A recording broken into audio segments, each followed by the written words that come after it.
Hello मेरे dear students. तो आज ये वीडियो काफ़ी इम्पॉर्टेंट होने वाली है।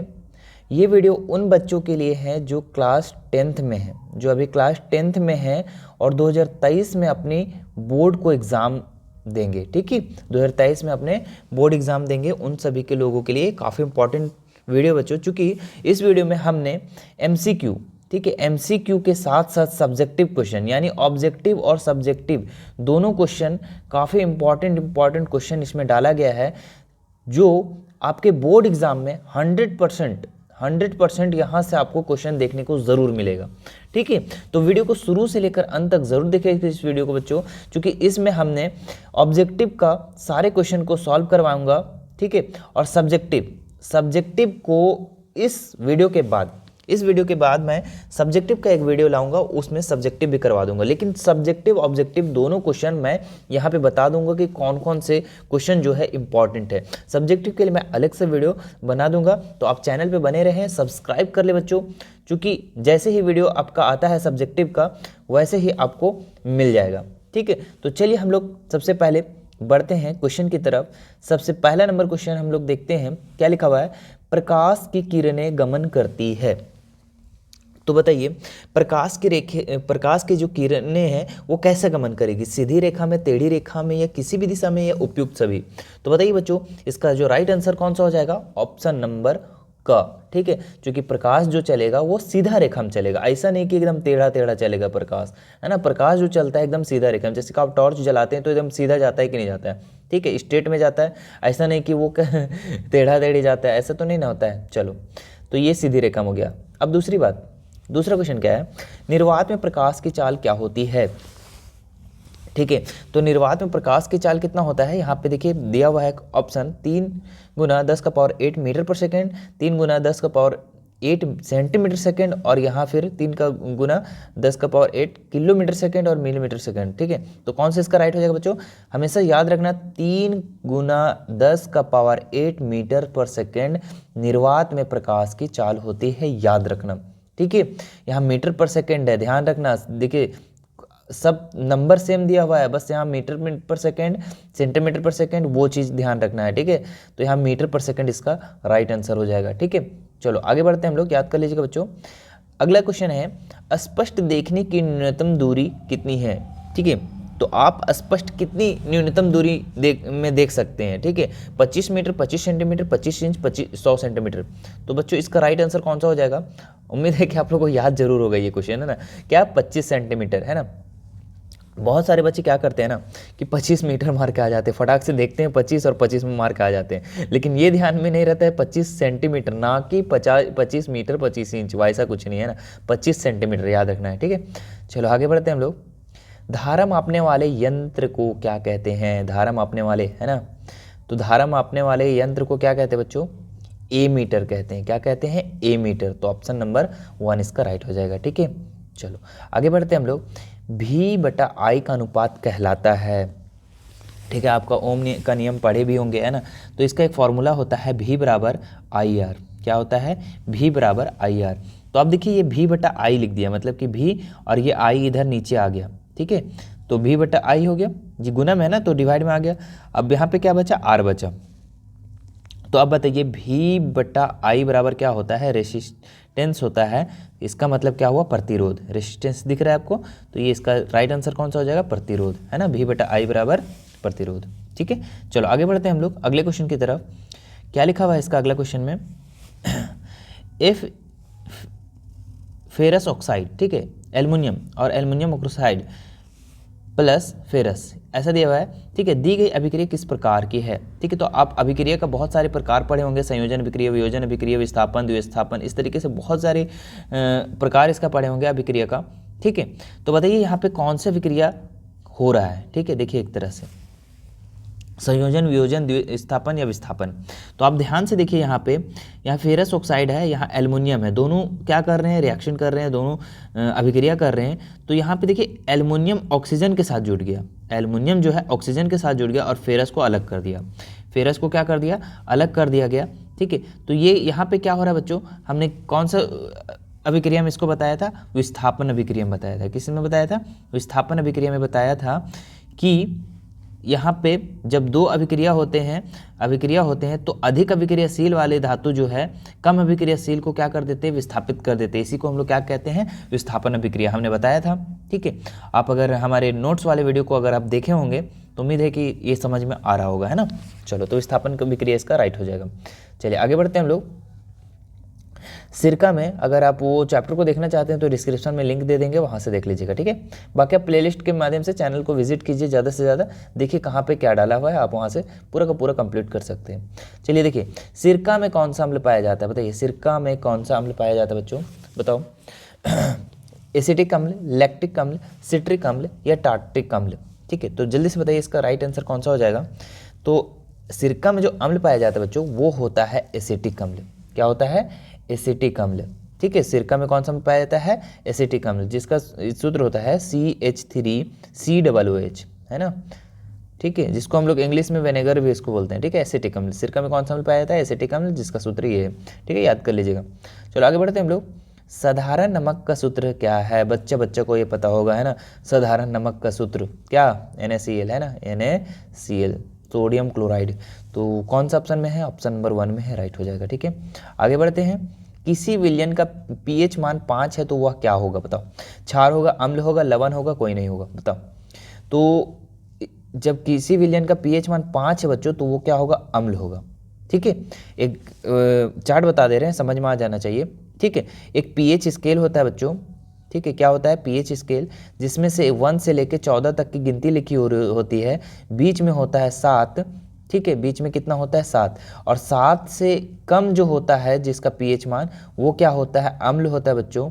7 से जो कम होता है वो अम्ल होता है, और जो 7 से अधिक होता है वो क्या होता है, क्षारक होता है। याद रखना इस चीज़ को। ठीक है, और जो बीच में होता है, 7 के बराबर में होता है, उसको हम लोग उदासीन कहते हैं, उदासीन। ठीक है, इस चीज़ को याद रखिएगा बच्चों। ठीक है, जो 7 से कम रहा तो अम्ल, 7 से ज़्यादा रहा तो क्षारक, और बीच में रहा तो उदासीन। ठीक है, तो यहाँ पे देखिए आप 7 से कम है, 5 है, तो 5 है तो क्या हो जाएगा, अम्ल हो जाएगा, है ना। चलो आगे बढ़ते हैं हम लोग। CaOCl2 का यौगिक प्रचलित नाम क्या है बच्चों, विरंजक चूर्ण, धोने वाला सोडा, बेकिंग सोडा, इनमें से कोई नहीं। तो इसका राइट आंसर कौन सा हो जाएगा, आपको पता होगा। सबका सूत्र अगर याद होगा तो ये मार देंगे, है ना। तो सबका सूत्र याद जरूर कर लीजिएगा। ठीक है, धोने का सोडा भी कर लीजिए, बेकिंग सोडा भी, लेकिन इसका सूत्र तो यहीं पे दिया हुआ है। तो ये किसका प्रचलित नाम है, विरंजक चूर्ण का। इसका राइट आंसर विरंजक चूर्ण हो जाएगा। ब्लीचिंग पाउडर का ही सूत्र क्या है, CaOCl2। ठीक है, आप धोने का सोडा को याद रख कर लीजिएगा, बेकिंग सोडा का भी फॉर्मूला याद करके ही जाइए एग्जाम में। ठीक है, चलो आगे बढ़ते हैं हम लोग। देखिए यहाँ पे खाली स्थान है, इसको भी हम लोग कंप्लीट कर ही लेते हैं। ठीक है, चलिए, एक अवतल दर्पण की वक्रता त्रिज्या r है तो उसकी फोकस दूरी कितना होगी। ठीक है, एक अवतल दर्पण की वक्रता त्रिज्या r है तो उसकी फोकस दूरी यहाँ पे पूछ रहा है बच्चों। ठीक है, f बराबर जो होता है बच्चों वो r/2 होता है, याद कर लीजिएगा। ठीक है, कैसे होता है एक बता देते हैं हम। ठीक है, एक दर्पण मान लो, ठीक है, और ये मुख्य अक्ष ऐसा सीधा हो जाता है बच्चों। ठीक है, चैप्टर पढ़े होंगे तो कुछ तो समझ में आएगा जरूर से। ठीक है, और यहाँ पे होता है C, जिसको हम लोग वक्रता त्रिज्या कहते हैं। यहाँ पे बोलते हैं F, जिसको फोकस दूरी कहते हैं। और जो C से बिंदु तक होता है, ठीक है, वक्रता केंद्र तक, यहाँ तक की जो दूरी होता है, ध्रुव तक की जो दूरी होता है वो r होता है। ठीक है, और यहाँ से यहाँ तक का r होता है, और ये f बराबर क्या होता है, r/2 होता है। r/2 बराबर क्या होता है, f होता है ना, r/2 बराबर f। जो फोकस दूरी होता है बच्चों वो क्या होता है, वक्रता त्रिज्या का आधा होता है। ठीक है, इसलिए यहाँ पे f बराबर r/2 लिखते हैं हम लोग। ठीक है, तो याद कर लीजिएगा। आगे बढ़ते हैं हम लोग अगले क्वेश्चन की तरफ। क्या है, आवेश का ईसाई मात्रा क्या है बच्चों, तो याद रखिएगा कूलॉम। क्या, कूलॉम। ठीक है, आवेश का ईसाई मात्रा कूलॉम होता है, ये याद रखिएगा। ठीक है, चलो आगे बढ़ते हैं हम लोग। एल्केन का सामान्य सूत्र क्या है। ठीक है, देखो कैसे लिखना है एल्केन का सूत्र। तो एल्केन का जो सूत्र होता है बच्चों ये होता है CnH2n+2। ठीक है, ये सूत्र किसका होता है, एल्केन का होता है। ठीक है, और एक एल्कीन होता है बच्चों, वो उसका सूत्र होता है CnH2n। ठीक है, ये किसका सूत्र होता है, एल्कीन का होता है।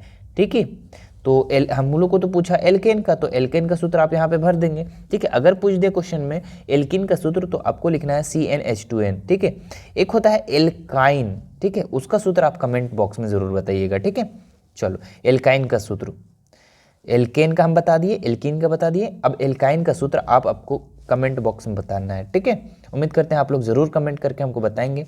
ठीक है, चलो आगे बढ़ते हैं हम लोग। अम्ल और क्षार के बीच अभिक्रिया को कहते हैं। तो देखो अम्ल और क्षारक को जब मिला देंगे तो क्या हो जाएगा बच्चों, ठीक है, अम्ल और क्षारक को जब लड़ा देंगे, यहाँ पे मिला देंगे दोनों को, तो क्या हो जाएगा, उदासीन हो जाएगा। क्या हो जाएगा, उदासीन हो जाएगा बच्चों। ठीक है, तो इसका भर दीजिएगा उदासीन। ठीक है, चलो बाकी आगे बढ़ते हैं हम लोग अगले क्वेश्चन की तरफ। देखिए अब यहाँ से आ जाता है सब्जेक्टिव क्वेश्चन। ठीक है, मैं पढ़ देता हूँ यहाँ पे। ठीक है, बाकी आपको अगले वीडियो में ज़रूर मैं सब्जेक्टिव करा दूंगा। ठीक है, तो चैनल पे बने रहें। ठीक है, आपको ये सब सारे क्वेश्चन आप लोग को मिल जाएगा सब्जेक्टिव का। ठीक है, जरूर से ज़रूर। यहाँ पे देखिए प्रकाश के प्रवर्तन के नियम को लिखें। ठीक है, तो प्रकाश के प्रवर्तन के 2 नियम होते हैं बच्चों। ठीक है, हम बाद में करवा देंगे इसका भी आंसर। ठीक है, और इसके बाद क्या है, अवतल दर्पण के किन्हीं 2 उपयोग को लिखें। देखिए कितने आसान से सवाल हैं। ठीक है, 2-2 नंबर का है, आराम से यहाँ से नंबर उठा सकते हैं आप लोग। ठीक है, इस तरीके से सवाल आएगा आपका। यहाँ पे 3 चालक जिनके प्रतिरोध 2, 4, 6 है, तो श्रेणी क्रम में जोड़ा गया है, तो समतुल्य प्रतिरोध क्या होता है। ठीक है, देखो कितने आसान से सवाल है बच्चों। श्रेणी क्रम में जोड़ना है, डायरेक्ट जोड़ा जाता है हम लोग का, है ना, 2, 4, 6 डायरेक्ट जोड़ देते हैं, 2 + 4 + 6 इस तरीके से। पार्श्व क्रम में जस्ट उसका ये करके जोड़ते हैं हम लोग, 1/r करके जोड़ते हैं, है ना। तो ये सब क्वेश्चन है। आगे देखिए यहाँ पे सोडियम को किरोसिन तेल में डुबो कर क्यों रखा जाता है। वेरी वेरी इंपॉर्टेंट क्वेश्चन है बच्चों। ठीक है, एकदम याद कर लीजिएगा। ठीक है, सोडियम को किरोसिन तेल में डुबाकर क्यों रखा जाता है, हमने करवा दूंगा, इसका भी करवा दूंगा, सारे को करवा दूंगा। चैनल पे ज़रूर से ज़रूर बने रहें। ठीक है, अभी ऑब्जेक्टिव है, नीचे और भी ऑब्जेक्टिव है, उसको मैं कंप्लीट करवा देता हूँ। ठीक है, और देखिए क्या इंपॉर्टेंट क्वेश्चन है, निम्नलिखित समीकरणों को संतुलित करें। ठीक है, एकदम 100% 2 ऐसा क्वेश्चन जरूर आएगा जो कि आपको संतुलित करने के लिए कहेगा। ठीक है, चलो आगे आते हैं हम लोग। एक धातु के नाम बताएं जो और संकेत लिखें जो द्रव अवस्था में पाई जाती है। तो आंसर बता दूं, पारा होता है बच्चों। ठीक है, पारा होता है। ठीक है, याद रखिएगा। चलो ऐसे करवा देंगे उसको भी। एक यहाँ पे क्या लिखा है, एक ऐसी अधातु का नाम लिखें जो संकेत लिखे जो विद्युत के सुचालक होते हैं। एकदम ग्रेफाइड लिख देना बच्चों, ग्रेफाइड है ना। चलो कुछ तो हम करवा दे रहे हैं यहीं पे सब्जेक्टिव, कोई बात नहीं। ऐसा अधातु है जो क्या हो जाएगा, ग्रेफाइड जो है विद्युत का सुचालक होता है ना। आगे बढ़ते हैं, निकट दृष्टि दोष क्या है, इसके क्या कारण है, इसका संशोधन कैसे किया जाता है। एकदम वेरी वेरी इंपॉर्टेंट क्वेश्चन है बच्चों। ठीक है, आगे देखते हैं, ऑक्सीजन के योग या ह्रास के आधार पर उपचयन एवं अपचयन की व्याख्या कीजिए। प्रत्येक के लिए उदाहरण लिखना है। ठीक है, तो अपचयन और उपचयन अभिक्रिया किसे कहते हैं, उसको सिंपल से लिख देना है और क्या करना है, और उदाहरण एक कर दे देना है। सिंपल सी बात है। आगे देखिए, निम्नलिखित का रासायनिक सूत्र लिखें। तो सोडियम हाइड्रोक्साइड का, कैल्शियम हाइड्रोक्साइड का, हाइड्रोजन क्लोराइड का, इस तरीके से 3 क्वेश्चन आएगा। यहाँ पे आपको क्या लिखना है, सूत्र लिखना है। ठीक है, आगे देखते हैं हम लोग, दर्पण सूत्र व आवर्धन का सूत्र लिखें। दर्पण का सूत्र तो आप लोग को पता होगा, आवर्धन का भी सूत्र पता होगा। ठीक है, यहाँ पे देखो कोई 4 साइज का प्रतिबिंब जो 15 सेंटीमीटर फोकस दूरी का अवतल दर्पण से 25 सेंटीमीटर रखा गया, प्रतिबिंब की स्थिति और साइज की प्रकृति। ये भी क्वेश्चन आपको करवा दूंगा बच्चों। ठीक है, चैनल पे ज़रूर से ज़रूर बने रहें। ओम का नियम लिखें, इसका प्रायोगिक सत्यापन कीजिए। यहाँ पे 3 क्वेश्चन जो होता है बच्चों काफ़ी इंपॉर्टेंट होता है। ठीक है, ओम का नियम आ सकता है या पार्श्वक्रम आ सकता है। देखिए पार्श्वक्रम का भी है, या फिर श्रेणी क्रम 3 क्वेश्चन है बच्चों। ठीक है, ये 3 क्वेश्चन में 100% एक क्वेश्चन तो ज़रूर से ज़रूर रहेगा। अगर और में रहेगा अथवा में रहेगा तो 2 क्वेश्चन रहेगा, और में नहीं रहेगा तो 1 क्वेश्चन जरूर रहेगा। ओम का नियम या पार्श्वक्रम या श्रेणी क्रम, याद कर लीजिएगा बच्चों। ठीक है, ज़रूर उस समय मुझे ज़रूर याद कीजिएगा कि ये तीनों क्वेश्चन में सर ज़रूर बोले थे, यहाँ से 1 क्वेश्चन जरूर देगा, बिल्कुल देगा। ठीक है, आगे देखते हैं हम लोग, धातु अधातु में कोई 5 अंतर लिखें। ठीक है, तो बताइए धातु अधातु में 5 अंतर नहीं लिख सकेंगे जी आप लोग, बिल्कुल लिख सकेंगे, है ना। मैं करवा दूंगा, आप लोग को टेंशन नहीं लेना है, चैनल पे सिर्फ बने के बने रहना है। चलो आगे बढ़ते हैं लोग। कुछ यौगिकों को संरचना सूत्र लिखना है आपको, मीथेन का, एथेनोइक अम्ल का, पेंटेन का, प्रोपेन का, बेंजीन का। बहुत ईजी है। ठीक है, ज़रूर से ज़रूर आपको लोग को बता दूंगा। देखिए यहाँ से आपका क्या हो जाता है, ऑब्जेक्टिव क्वेश्चन शुरू हो जाता है। ठीक है, चलिए ऑब्जेक्टिव हमने बोला कि मैं सारे करवा देता हूँ यहाँ पे। ठीक है, चलो मनुष्य में वृक्क एक तंत्र का भाग है जो संबंधित है, वृक्क, किडनी। किडनी जो है बच्चों ये क्या करता है छानने का काम करता है ना, किडनी क्या करता है छानन का काम करता है। और ये कहाँ पे रहता है, पोषण का भाग है या श्वसन का भाग है या उत्सर्जन का, परिवहन का। तो बच्चों जो राइट इसका आंसर हो जाएगा उत्सर्जन का। कहाँ पे, उत्सर्जन का, ठीक है, याद रखिएगा।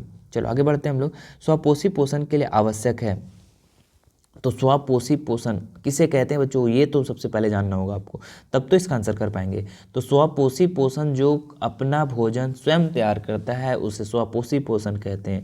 बोलेंगे सर हम लोग भी तो अपना भोजन स्वयं बनाते हैं, खुद तो बनाते हैं, तो उसको स्वपोषी पोषण कहेंगे। मम्मी बनाए तो विषम पोषी पोषण कहेंगे? नहीं बाबू नहीं, हम लोग भी विषम पोषी पोषण में आते हैं, इसलिए कि हम लोग अपना खुद भोजन नहीं बनाते, हम लोग किसका सहायता लेते हैं, पेड़ पौधे का सहायता लेते हैं। उन सभी चीज़ों को हम लोग उपयोग करके उसके बाद फिर हम लोग इसका भोजन तैयार करते हैं, है ना। चलो तो इसका आंसर क्या होगा, स्वपोषी पोषण के लिए क्या आवश्यक है, कार्बन डाइऑक्साइड, जल, क्लोरोफिल, सूर्य का प्रकाश या उपरोक्त सभी। तो वैसे इसका राइट आंसर हो जाएगा उपरोक्त सभी, ठीक है। स्वपोषी पोषण के लिए क्या क्या आवश्यक है, स्वपोषी पोषण पेड़ पौधे होते हैं बच्चों, ठीक है, और वो क्या करते हैं, कार्बन डाइऑक्साइड भी है, जल भी है, और क्लोरोफिल और सूर्य का प्रकाश सभी का उपयोग करके अपना भोजन तैयार करते हैं, ठीक है। चलो आगे बढ़ते हैं हम लोग। पादप में जाइलम उत्तरदायी है, तो पादपों में पेड़ पौधे में एक जाइलम होता है उत्तक बच्चों, ठीक है, एक जाइलम और एक फ्लोएम उत्तक होता है। यहाँ पे जाइलम बोल रहा है किस लिए उत्तरदायी है, तो जल का वहन करता है, भोजन का वहन, अमीनो अम्ल का वहन, ऑक्सीजन का वहन। तो बच्चों याद रखिएगा जो जाइलम होता है, एकदम सिंपल सी लैंग्वेज में आपको बता रहा हूँ, ठीक है, एक जाइलम होता है, एक फ्लोएम, ठीक है। पहले हम लोग जाइलम के बारे में पढ़ेंगे, फ्लोएम, ठीक है। तो जाइलम जो होता है बच्चों जड़ से, कहाँ, जड़ से नीचे से ऊपर की तरफ, नीचे से ऊपर की तरफ, नीचे से ऊपर की तरफ, जड़ से खनिज लवण जल और खनिज लवण का वहन जो करता है पत्तियों तक पहुंचाता है। जाइलम क्या करता है, जड़ से खनिज लवण और जल का वहन करके कहाँ तक, पत्तियों तक पहुंचाता है। और फ्लोएम क्या करता है बच्चों, थे ये कहाँ जा रहा है, ऊपर जा रहा है, देखिए साइन किधर दे रहे, ऊपर जा रहा है, ठीक है। फ्लोएम क्या करता है बच्चों, ठीक है, ये क्या करता है, पत्तियों में बना भोजन, जो भोजन बनता है वो अन्य भागों तक क्या करता है, पहुंचाता है, ठीक है। तो दोनों क्वेश्चन आप अच्छे से याद कर लीजिएगा दोनों पॉइंट को, कि जाइलम क्या करता है, जड़ से जल का वहन करता है, और फ्लोएम जो होता है भोजन का वहन करता है, ठीक है। दोनों को याद कर लीजिएगा।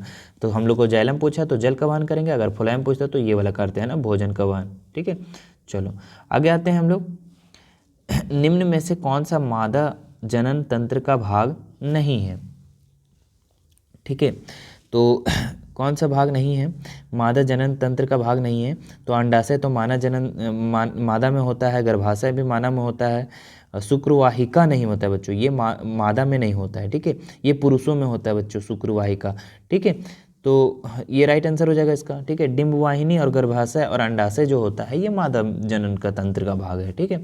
लेकिन अगर बात करें शुक्रवाहिका तो पुरुष है ना, नर जनन तंत्र का भाग है ये, ठीक है। तो याद रखना इस चीज़ को। आगे आते हैं हम लोग बच्चों अगले क्वेश्चन की तरफ।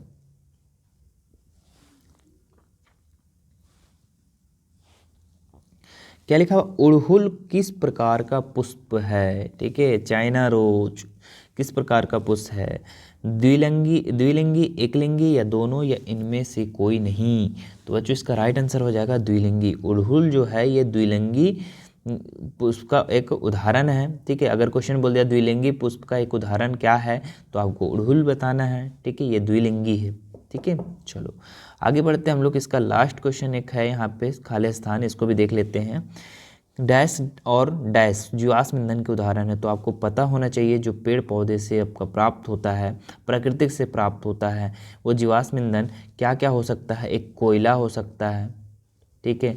दूसरा आप लिख सकते हैं प्राकृतिक गैस, ठीक है, दोनों आप भर दीजिएगा, प्राकृतिक गैस दोनों आप भर दीजिएगा दोनों कॉलम में, और आराम से घर आ जाइएगा, है ना। नहीं बाबू आपको सब्जेक्टिव भी करके ही आना होगा, है ना। चलो अगला क्या है, देखिए सब्जेक्टिव क्वेश्चन यहाँ से है। हम सारे सब्जेक्टिव क्वेश्चन को एक एक वीडियो में हम डालते जाएंगे, आप देखते जाइएगा बिल्कुल, ठीक है, क्योंकि सारे इंपॉर्टेंट क्वेश्चन को हम अगले वीडियो में ज़रूर से ज़रूर डालूंगा आप लोग का, ठीक है। तो आप चैनल पे ज़रूर बने रहें, ठीक है।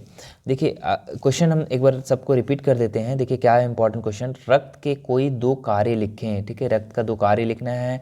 2 ऐसे जंतुओं को नाम लिखें जो बाह्य निषेचन करता है। ठीक है, आंतरिक निषेचन नहीं, बाह्य निषेचन करता है। धूम्रपान स्वास्थ्य के लिए हानिकारक है, कैसे? ठीक है, बताना है बच्चों। ठीक है, स्मोकिंग है ना, सिगरेट वगरेट पीना हानिकारक है, क्यों है उसको लिखना है। लैंगिक जनन का कोई 2 लाभ को लिखना है बच्चों। ठीक है, स्वपोषी विषमपोषी पोषण में कोई 4 अंतर लिखना है। ठीक है, स्वपोषी पोषण और विषमपोषी पोषण। दिए गए चित्र में 1 2 निम्नांकित करें। ठीक है, देखो एक चित्र दिया गया है, यहाँ पे आपका नाम लिखना है। ठीक है, 1 2 3 में क्या क्या नाम है इन लोग को बताना है। ठीक है, आगे देखिए मादा उत्सर्जन तंत्र का नामांकित चित्र बनाएं। ठीक है, अथवा में करके आनुवांशिक मानव का कल्याण से क्या संबंध है। तो ये था बच्चों आप लोग का पूरा इंपॉर्टेंट क्वेश्चन। इसमें हमने क्या कराया, सारे सब ऑब्जेक्टिव क्वेश्चन को हम करवा दिए। ठीक है, अब आता है सब्जेक्टिव क्वेश्चन का। सब्जेक्टिव क्वेश्चन मैं बारी बारी से एक एक क्वेश्चन को धीरे धीरे से डालते जाऊंगा। आप चैनल पे सिर्फ ज़रूर से ज़रूर बने रहें और सारे वीडियो को ज़रूर देखें। ठीक है, क्योंकि आप थोड़ा सा भी भटकेंगे तो पूरा भटक जाएंगे। ठीक है, तो ध्यान रखना है बच्चों, आपको पूरी से पूरी कोशिश करना है अपने बोर्ड एग्ज़ाम को बेहतर बनाने के लिए। क्योंकि आपको पता है बच्चों, लहरों से डरकर नौका पार नहीं होती, कोशिश करने वालों को कभी हार नहीं होती। तो चलिए हम लोग मिलते हैं अब नेक्स्ट वीडियो में। ठीक है, बाय बाय, टाटा, धन्यवाद।